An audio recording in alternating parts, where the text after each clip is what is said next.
Partition chromatography. तो इसमें लिखिए थोड़ा सा। Partition chromatography is based on continuous differential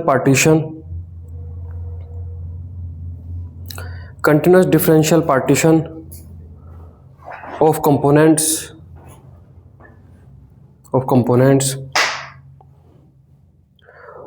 of a mixture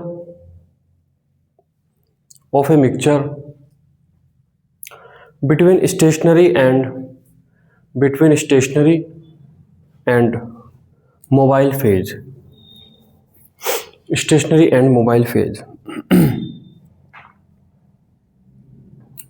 next लिखिए, paper chromatography is a type of partition chromatography.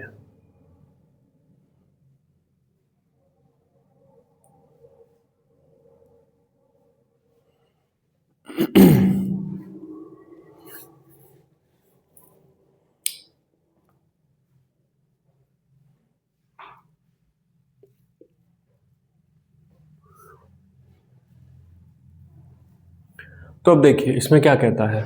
इससे पहले हमने पढ़ी थी कॉलम क्रोमेटोग्राफी और थिन लेयर क्रोमेटोग्राफी, है ना। जैसे थिन लेयर क्रोमेटोग्राफी है, उसमें एक पेपर की शीट है, उसके ऊपर सॉलिड एडजॉर्बेंट उस पर लगा हुआ है 0.2 mm की थिकनेस के साथ। यहाँ पर क्या है कि यहाँ पर एक पेपर है, इसे वो बोलता है कि स्पेशल टाइप का पेपर है, सेल्यूलोज से बना हुआ पेपर। सेल्यूलोज से बनते हैं तो, है ना। स्पेशल टाइप का कुछ और खास होगा तो उसे क्रोमेटोग्राफी पेपर बोलता है ना।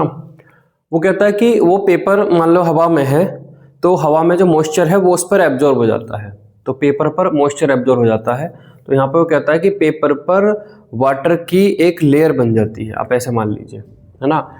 और ये जो वाटर की लेयर है, ये एक तरीके से ये जो वाटर के मॉलिक्यूल हैं ये मतलब मूवेबल नहीं है, मतलब ये वाटर के मॉलिक्यूल सेल्यूलोज के साथ हाइड्रोजन बॉन्डिंग बना के वहीं पर चिपक गए हैं, ठीक है। तो यहाँ पर पेपर है और पेपर पर एडजॉर्बेंट, डायरेक्ट एडजॉर्बेंट की लेयर ना होकर वाटर के मॉलिक्यूल की लेयर है, और ये वाटर के मॉलिक्यूल की लेयर उस पर एक तरीके से वहीं पर स्टेबल है, मतलब वहीं पे मूवेबल नहीं है वो वाटर की लेयर। अब उसके ऊपर जो है उसे जो है फिर अगेन किसी ऑर्गेनिक सॉल्वेंट में डिप किया जाता है, और जो सेपरेट करना है वो वहाँ पे नीचे रखा जाता है, तो सॉल्वेंट उसमें ऊपर चढ़ता है कैपिलरी एक्शन से पेपर में।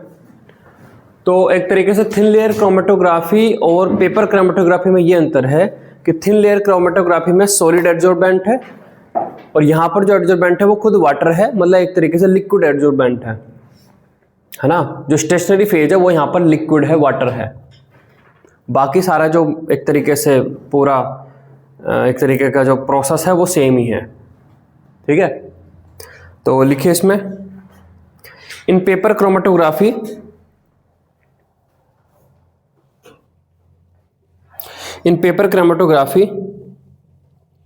a special quality paper known as chromatography paper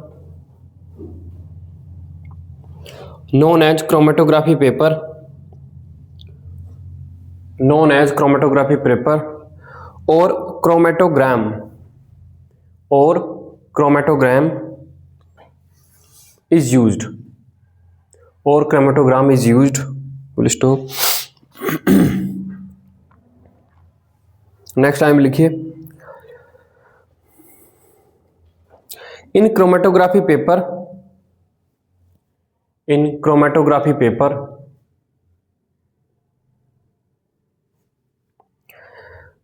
जो भी पेपर है वो बना होता है सेल्यूलोज का। पेपर कैसे बनता है? पेपर लकड़ी की एक तरीके से जो वुड होती है, वुड से बनता है, और वुड बनी होती है सेल्यूलोज से। तो जो पेपर है वो सेल्यूलोज का बना होता है, और सेल्यूलोज एक तरीके से ग्लूकोज का पॉलीमर है, और उसमें OH ग्रुप होते हैं, और वे OH ग्रुप वाटर के साथ हाइड्रोजन बॉन्डिंग बना सकते हैं। तो सेल्यूलोज का जो पेपर है उसके ऊपर वाटर एब्जॉर्ब हो जाता है हाइड्रोजन बॉन्डिंग बनाकर। तो लिखिए comma, cellulose helps as inert support,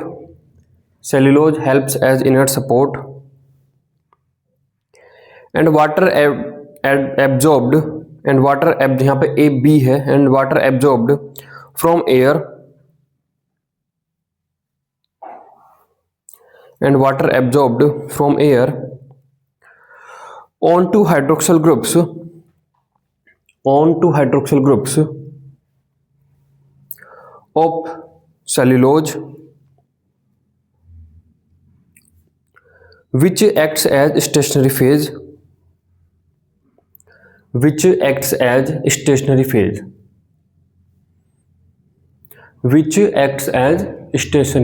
है ना, stationary phase.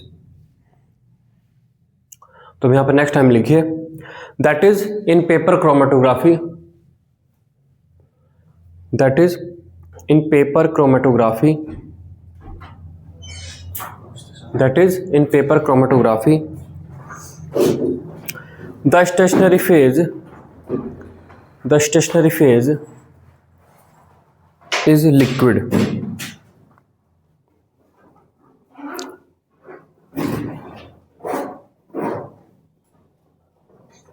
Stationery phase is liquid, ठीक है। उसमें स्टेशनरी फेज सॉलिड था, इसमें लिक्विड है। उसके अलावा बाकी जो प्रोसेस है सब सेम ही है। पेपर की स्ट्रिप है ना, मान लो ये आपकी पेपर की स्ट्रिप है। यहाँ पर जो भी हमें ऑर्गेनिक कंपाउंड जो कि 2 या 3 जो भी मिक्सचर का बना हुआ है उसे सेपरेट करना, वो यहाँ पर डाला जाएगा। इसको एक सॉल्वेंट में डिप किया जाएगा। सॉल्वेंट कैपिलरी एक्शन की मदद से पेपर पे ऊपर चढ़ेगा, उसके साथ साथ वो ऑर्गेनिक सॉल्वेंट भी ऊपर चढ़ेगा। अब वो ऑर्गेनिक सॉल्वेंट जो है, ऑर्गेनिक जो मिक्सचर है, वो पानी में ज़्यादा सॉल्युबल है या उस ऑर्गेनिक सॉल्वेंट में, उसके बिहाफ पे वो सेपरेट होगा, ठीक है। तो एक तरीके से आप यहाँ पर देखें, अब क्योंकि यहाँ पर जो दोनों चीज़ें हैं वो दोनों लिक्विड ही हैं। वो जो ऑर्गेनिक सॉल्वेंट ऊपर जा रहा है वो भी लिक्विड ही है, और जो वाटर है वो भी लिक्विड ही है। तो वो जो हमारा ऑर्गेनिक कंपाउंड है उसे डिसाइड करना होता है कि उसे कौन से वाले में जाना है। पानी जब मिला हुआ था पेट्रोल में पानी मिला हुआ था, हमने उसमें अल्कोहल जब मिला हुआ था पेट्रोल में, हमने उसमें पानी डाला, तो अल्कोहल ने खुद डिसाइड किया कि उसे पेट्रोल के साथ रहना है या उसे पानी के साथ रहना है, ठीक है। अब अल्कोहल ने देखा कि मैं जो है पानी में ज़्यादा सोल्यूबल हूँ, तो पेट्रोल में वो पहले से सोल्यूबल था, उसको छोड़ के वो पानी में आ गया। अब यहाँ पर हमने ऑर्गेनिक सब्सटेंस जिसको अलग करना है वो हमने पेपर पे ऐसे डाला। यहाँ पे खुद वाटर है और उसके ऊपर वो कौन आ रहा है, एक तरीके से जो उसका ऑर्गेनिक फेज है, जो सॉल्वेंट है, वो ऊपर राइज हो रहा है। तो इस ऑर्गेनिक सब्सटेंस को डिसाइड करना है कि उसे वाटर में रहना है या ऑर्गेनिक सॉल्वेंट के साथ ऊपर फ्लो करना है। अगर उसे वाटर में रहना है तो नीचे ही स्पॉट रह जाएगा, उसका स्पॉट नीचे ही रह जाएगा, और अगर उसे ऑर्गेनिक सॉल्वेंट के साथ रहना है तो वो ऊपर फ्लो होता चला जाएगा। समझ गए? कहीं लोग ट्रिप पर जा रहे हैं, एक ऑफिस में बैठे हुए हैं, एक आदमी है, उसे डिसाइड करना है कि उसे बाकी जो लोग यहीं पर रुक रहे हैं उनके साथ रहना है या जो लोग आगे बढ़ जा रहे हैं उनके साथ जाना है। तो ऑर्गेनिक सब्सटेंस को डिसाइड करना है कि यहाँ पे इस लेयर पे तो वाटर है, वाटर के साथ घुलना है, या फिर ऊपर जो ऑर्गेनिक लेयर ऊपर राइज कर रही है उसके साथ उसे जाना है। तो अगर वो ऑर्गेनिक सब्सटेंस में ज़्यादा डिसॉल्वेबल होगा तो ऑर्गेनिक के साथ ऊपर चलता चला जाएगा, आपको ऊपर मिलेगा स्ट्रिप पे, और अगर वो वाटर के साथ होगा तो नीचे ही मिलेगा। तो ये एक तरीके से डिफरेंशियल एक्सट्रैक्शन जो हमने पढ़ा था, हमने जो डिफरेंशियल एक्सट्रैक्शन पढ़ा था ये उसी के तरीके का है, ठीक है। तो इसमें और थिन लेयर क्रोमेटोग्राफी में ये एक तरीके का मेजर डिफरेंस है, ठीक है। बाकी पूरा जो सेटअप है वो सेटअप उसी तरीके का डायग्राम, मतलब शेप जो स्ट्रक्चर वो है, जो डायग्राम जो हमने बनाए थे किस तरीके से है, लिखिए इसमें आगे।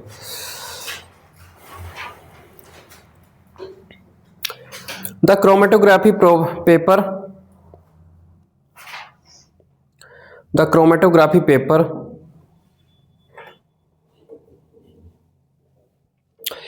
spotted with the solution of mixtures,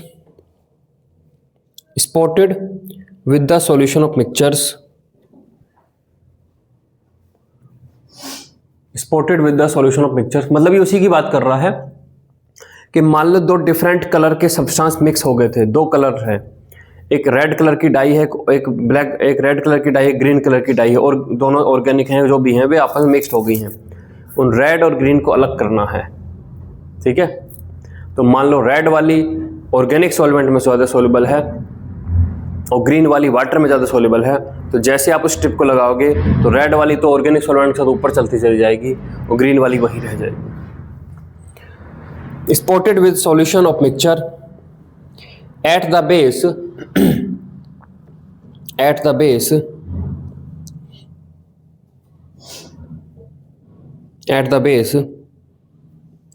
is suspended in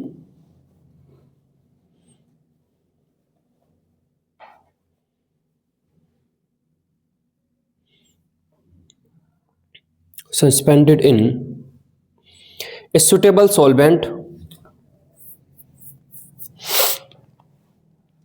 solvent comma this solvent acts as mobile phase.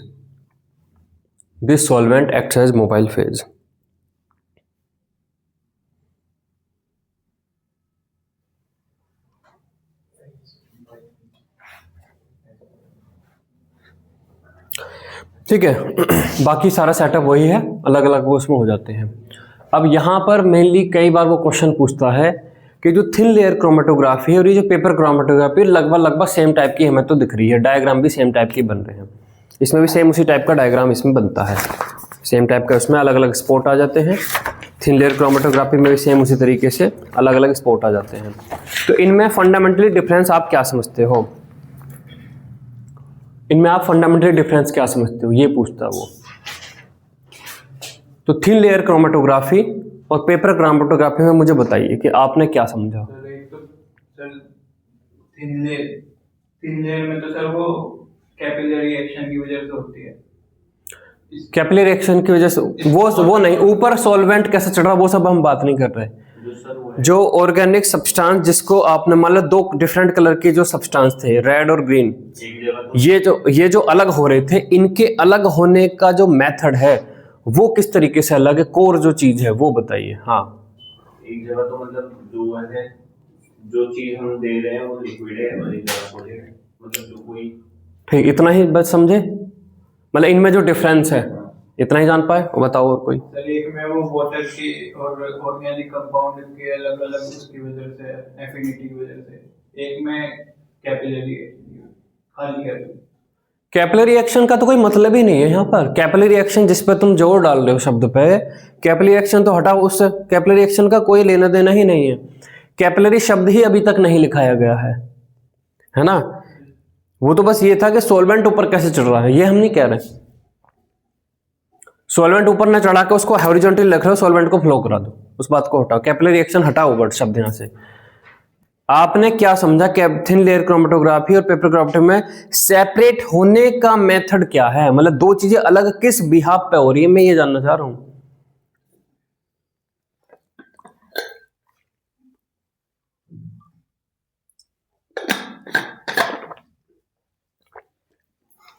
नहीं समझ पाए। स्पीड की वजह से सर, पहले वाले में तो स्पीड की वजह से था जो उसमें तो हम वैसे ही करते हैं ना कि जो सारा एक मिक्सचर है और उसमें जो जितना ज्यादा गया उसके साइज के बेस पे, मास के बेस पे, जो जिसका मास मतलब जिसका साइज बड़ा है वो नीचे रह जाएगी, उसमें पे थिन लेयर वाली साइज मास ये सब मैंने कब बताया, साइज मास ये सब ऐसी दवा तो मैंने करी नहीं सर। उसमें बायो में था वो कि मतलब जो भारी वाला है वो नीचे रह जाता है, वो तो फिर तो ग्रेविटी सेपरेशन हो गया कि उस पर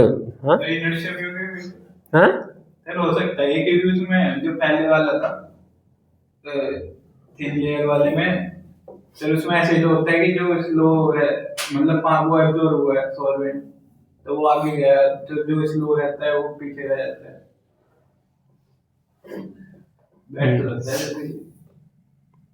बेवकूफी की बातें नहीं करो, बैठ यहाँ पे ग्रेविटी फील्ड थोड़ा ना कुछ हो रहा है। देखिए यहाँ पर वो मेनली कहता है कि दोनों प्रोसेस एक जैसे ही दिखते हैं, दोनों में हम स्ट्रिप लेते हैं वो उसमें डालते हैं, लेकिन दोनों का जो फंडामेंटल मेथड है वो ये है थिन लेयर क्रोमेटोग्राफी की। अब आप होने दो, अब तुमने हो गया टाइम ओवर है ना। हाँ, बताने का मौका हो गया। जो हमने कल पढ़ा था उसमें बोलता है कि यहाँ पर जो स्ट्रिप है, यहाँ पे जो स्ट्रिप है उस पर एक एडजॉर्बेंट है, सॉलिड एडजॉर्बेंट है, और वो जो ऑर्गेनिक सब्सटेंस है वो जो लिक्विड है, लिक्विड केवल उसे ऊपर फ्लो कराने की कोशिश कर रहा है। जो लिक्विड ऊपर चढ़ रहा ना, लिक्विड में सॉल्युबिलिटी का कोई मतलब नहीं, वो लिक्विड जो ऊपर राइज कर रहा है वो केवल यहाँ पर जो ऑर्गेनिक सब्सटेंस है उसको एक तरीके से ऊपर मूव कराता है, बस ये है उसका तो रोल ये है। अब ये जो ऑर्गेनिक सब्सटेंस है इस सॉलिड सब्सटेंस के ऊपर इसका जो मिक्सचर है ए और बी, कोई ज़्यादा चिपकता है कोई कम चिपकता है ना।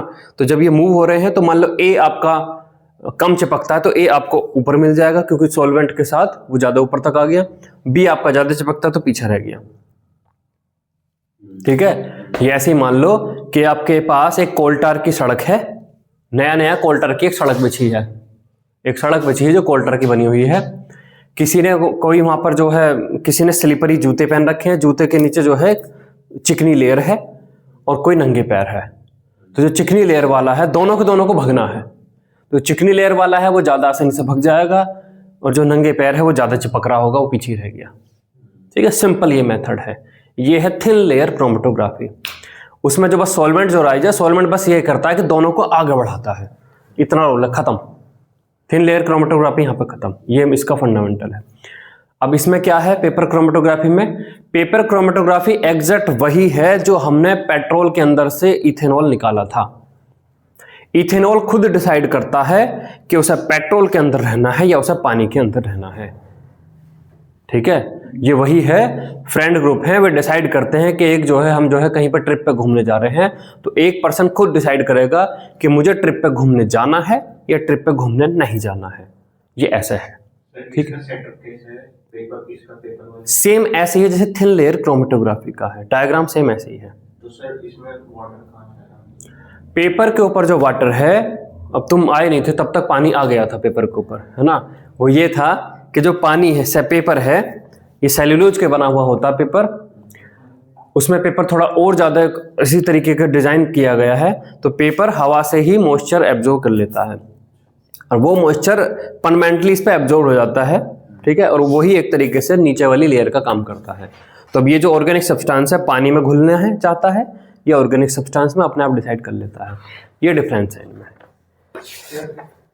एक और हो सकता है सर, उसकी ट्रेड का भी हो सकता है। हैं? सर उसमें तो वो डॉट से खींची पहले वाले में। चलिए लिखिए अब, adsorption versus partition chromatography, comma, what is the difference?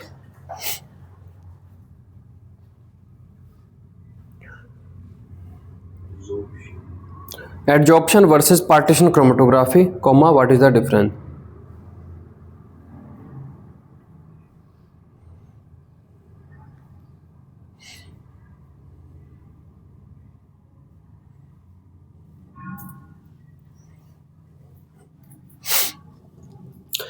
लिखिए, प्रिसाइज ही लिखेंगे, है ना। इन एडजॉर्प्शन क्रोमेटोग्राफी, एडजॉर्प्शन शब्द ही खुद कह रहा है एडजॉर्प्शन। एडजॉर्प्शन का मतलब ये होता है किसी के ऊपर एडजॉर्ब होना है, और यहाँ पर डिफरेंशियल एडजॉर्प्शन है, मतलब डिफरेंट उसका रेट है एब्जॉर्ब होने का, है ना। In adsorption chromatography, in adsorption chromatography, comma, the stationary phase is a solid material, the stationary phase is a solid material with a high affinity for annihilate molecule। annihilate molecule उन्हीं को बोल रहा है जिनको सेपरेट करना होता है ना। in solid material with high affinity for annihilate, ANALYTE, annihilate molecule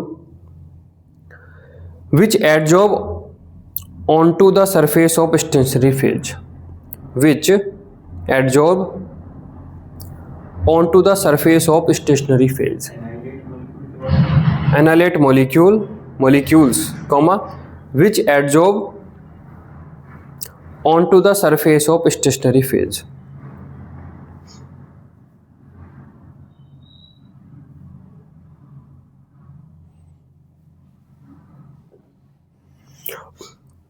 full stop. Next line में लिखिए, ये उसी तरीके से है कि कोल टार की रोड पे दो चिपकेंगे दोनों ही, कोई स्लिपरी जूते पहन के दौड़ रहा है या कोई नंगे पैर दौड़, चिपकेंगे तो दोनों ही। कौन कम चिपकता है कौन ज्यादा चिपकता है? नंगे पैर दौड़ने वाला कोल टार, नई बनी हुई कोल टार की रोड पे ज्यादा चिपकेगा, पीछे रह जाएगा।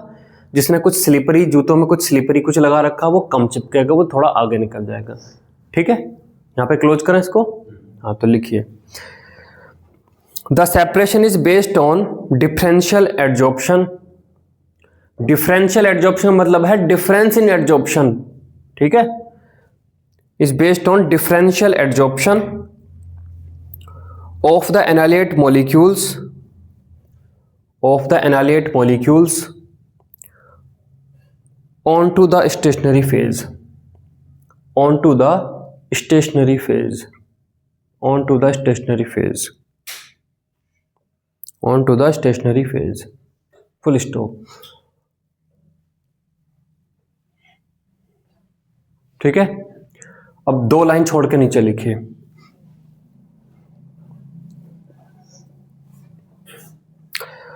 on the other hand, comma, partition chromatography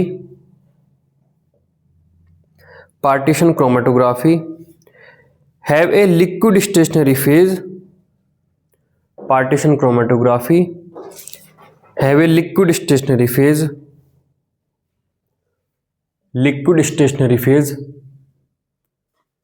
अब बात वही आती है कि कोई लिक्विड फेज स्टेशनरी कैसा रह जा रहा है ना, लिक्विड फेज तो मूवेबल होना चाहिए, लिक्विड फेज स्टेशनरी कैसे रह जा रहा है, तो लिक्विड वो है जो वाटर के मॉलिक्यूल वे सेलुलोज के साथ हाइड्रोजन बॉन्डिंग बना के वहीं पे जुड़े हुए हैं, ठीक है, इसलिए वे लिक्विड हैं लेकिन फिर भी स्टेशनरी हैं, ठीक है। Liquid stationary phase coated on A solid support, coated on A solid support, coated on A solid support, full stop। The separation is achieved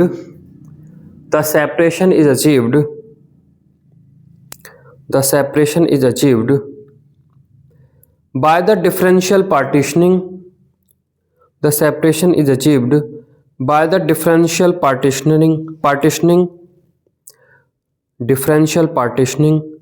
of the analyte molecules, onto the stationary analyte molecules between the stationary phase,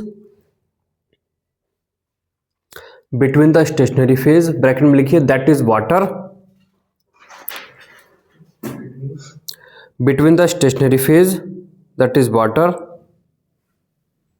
and the mobile phase, full stop, and the mobile phase। अब inverted coma में लिखेंगे, ये बात उसने बिल्कुल यहाँ पे साफ साफ बोल दी अगली लाइन में, ठीक है। अगली लाइन यहाँ पे वो कहता है कि एनालिएट मॉलिक्यूल खुद डिसाइड करते हैं कि उन्हें पानी में रहना है या वो जो ऑर्गेनिक सॉल्वेंट फ्लो होता हुआ जा रहा है उसमें रहना है। जो मोबाइल फेज है सर वही तो सॉल्वेंट है ना?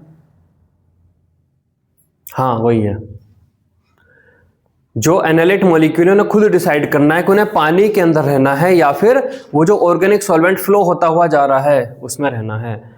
ऑफिस में बैठे उस आदमी को खुद डिसाइड करना है कि ये लोग जो यहाँ पर रुक रहे हैं इनके साथ रहना है या ये लोग जो कहीं पे घूमने जा रहे हैं उसमें जाना है। समझ में आ गई? तो अगली लाइन बिल्कुल क्लियरली से बोल देती है और वो कहता है कि ये मेथड बिल्कुल ऐसा ही है जैसा कि डिफरेंशियल एक्सट्रैक्शन टाइप का। इथेनॉल ने खुद डिसाइड किया कि पेट्रोल में घुले रहना है या पेट्रोल से निकल के वाटर में आ जाना है। लिखिए इन्वर्टर कॉमा में लिखिए, यहाँ पे बिल्कुल क्रिस्टल क्लियर बोल देता वो। Analyte decides that how much to dissolve in water,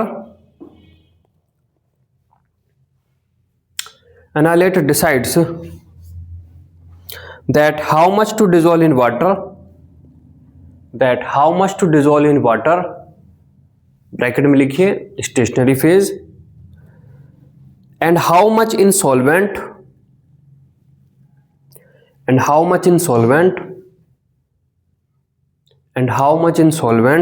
bracket में लिखिए mobile phase, bracket close, similar to solvent extraction method, पढ़ा था ना solvent extraction method, similar to solvent extraction method.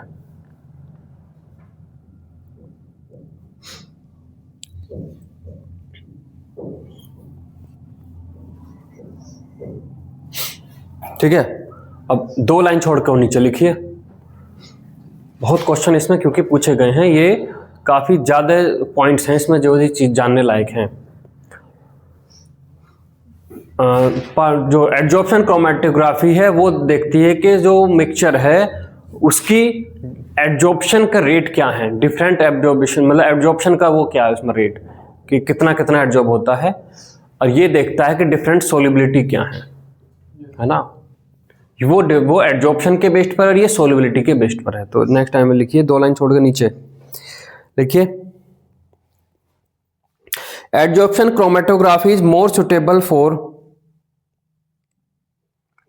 adsorption chromatography is more suitable for separating compounds is most more suitable for separating compounds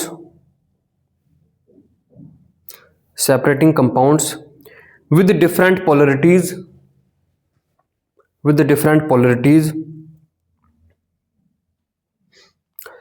while partition chromatography is more effective for separating compound with different solubilities. more effective For separating compounds with different solubilities.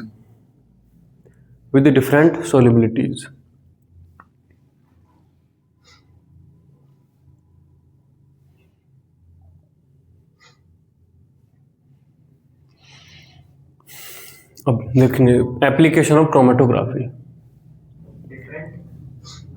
सोल्युबिलिटीज, application of chromatography.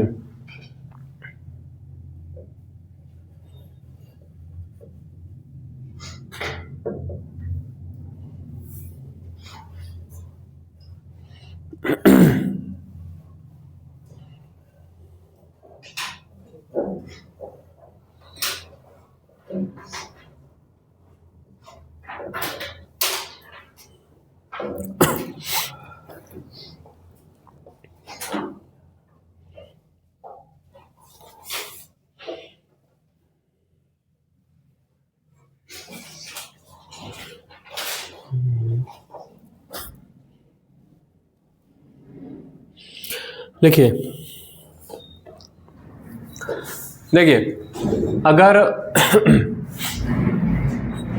अगर आप कोई दवाई बनाते हो और उसमें 2 molecule बनते हैं जो एक दूसरे के इनैंशियोमर हैं, इनैंशियोमर समझते हो, इनैंशियोमर हैं, एक इनैंशियोमर आपका दवाई का काम करता है और एक इनैंशियोमर दवाई का काम नहीं करता। इनफैक्ट वो जो है उसके कुछ साइड इफेक्ट हैं, है ना।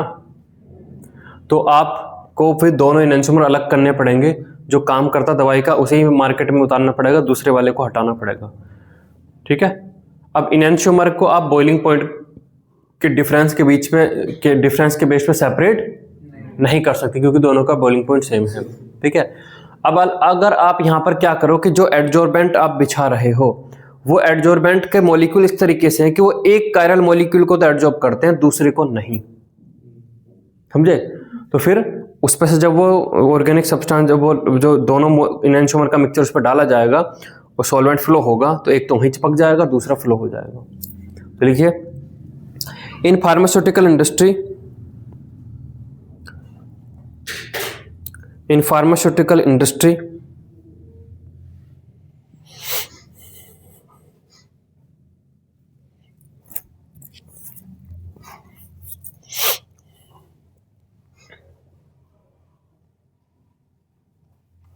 chromatography is used for separation of chiral compounds. Chromatography is used for separation of chiral compounds to obtain optically active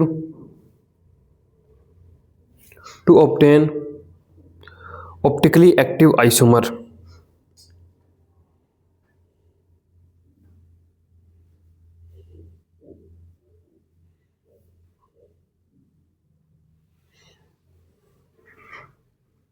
next लिखिए, इन फूड इंडस्ट्री, हेडिंग डालिए इन फूड इंडस्ट्री, आगे colon, in food industry,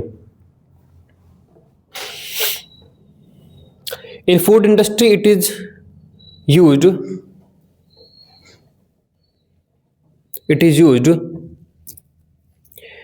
used to determine presence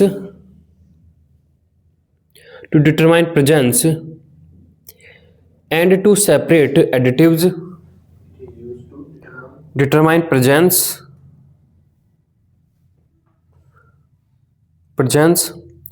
and to separate additives, flavors, etc.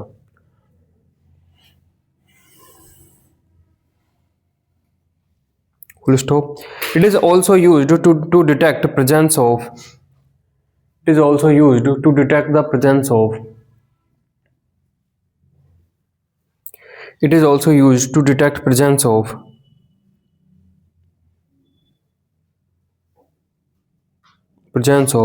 contaminants like mold, bacteria in food. Right. Mold, bacteria in food.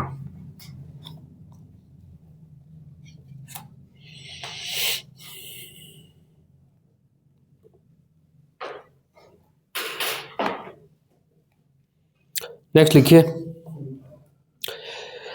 it is also used to determine contaminant in drinking water. It is also used to determine contaminant in drinking water.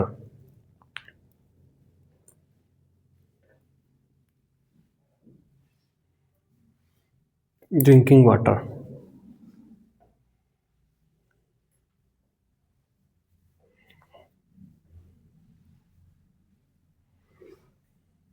तो sir जो हम वो TDS metre से नापते हैं ये नापते हैं, वो तो कंडक्टिविटी नापता है, वो तो सोल्ट जितने ज़्यादा उतनी ज़्यादा कंडक्टिविटी। वो पोल्यूटेंट कहाँ बताता है, वो कहाँ बताता है कि इसमें आर्सेनिक हो सकता है, फलाना हो सकता है। वो तो TDS, टोटल डिजोल्व सॉल्ट, जितने ज़्यादा डिजोल्व सॉल्ट हैं उतनी ही पानी की कंडक्टिविटी ज़्यादा है।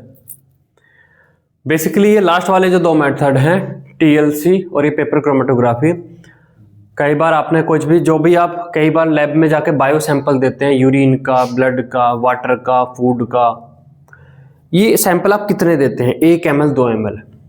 तो सेपरेशन टेक्निक तो हमने बहुत सारी पढ़ी, तो 1 ml 2 ml या फिर उससे भी कम अमाउंट के सैंपल को आप किसी इतने बड़े 5 लीटर के फ्लास्क में भर के और उसे उबाल कर तो सेपरेट नहीं कर सकते ना, वो तो वहीं चिपका रह जाएगा, है ना। कोई आपने कहीं पर कोई फूड जो वाले हैं, अगर किसी रेस्टोरेंट में से फूड के सैंपल लेते हैं तो ऐसा तो है नहीं कि भर भर के, अरे भरो यहाँ पर पूरा भर भर के सैंपल लो और खा खा के देखेंगे हाँ भाई तेरा पेट खराब हुआ नहीं हुआ, तुझे क्या समस्या हो रही है, ऐसे देखेंगे नहीं। वो तो ज़्यादा क्या है, एक चम्मच टाइप का छोटी छोटी पॉलीथीन में सैंपल लेते हैं, तो इतने से जो सैंपल हैं, और वो हो सकता है कि कई बार भी टेस्ट करने पड़ जाए। मान लो आपने पूरे के पूरा सैंपल लिया, और सैंपल वो तो है नहीं कि आप कल जाकर फिर लिया उस रेस्टोरेंट में से, कल को तो बदल देगा, वो तो सही कर देगा, है ना। तो आपने जो एक छोटे से पाउच में 1 चम्मच जो सैंपल लिया है, उस 1 चम्मच सैंपल के भी कम से कम 10 पार्ट में बनाएंगे। कहीं गलती से पहला टेस्ट गड़बड़ हो गया, खराब हो गया पूरा सैंपल ही, तो 10 पार्ट बनाएंगे, मतलब 1/10 चम्मच आपके पास सैंपल है। उस सैंपल से आपको पता करना है कि इसमें क्या क्या उसने एडिटिव या जो भी चीज़ें मिलाए। तो लास्ट वाले जो 2 मेथड है, वे अगर आपके पास कोई चीज़ 2-4 ड्रॉप में है, 2-4 ml है, तो उन सब के लिए काम करती है ना। ठीक है, ब्लड में अगर कोई ड्रग्स है, किसी ने नशा किया है, कुछ किया है, ठीक है, तो ब्लड में अगर है या फिर यूरिन में है, तो वे सारे के सारे 1 या 2 ड्रॉप ही लिए जाते हैं, और उससे फिर इसके थ्रू जब देखते हैं तो अलग अलग जगह पे वो स्पॉट बनते हैं, उनको फिर अलग अलग डिटेक्ट करके ये यूज होता है। ठीक है।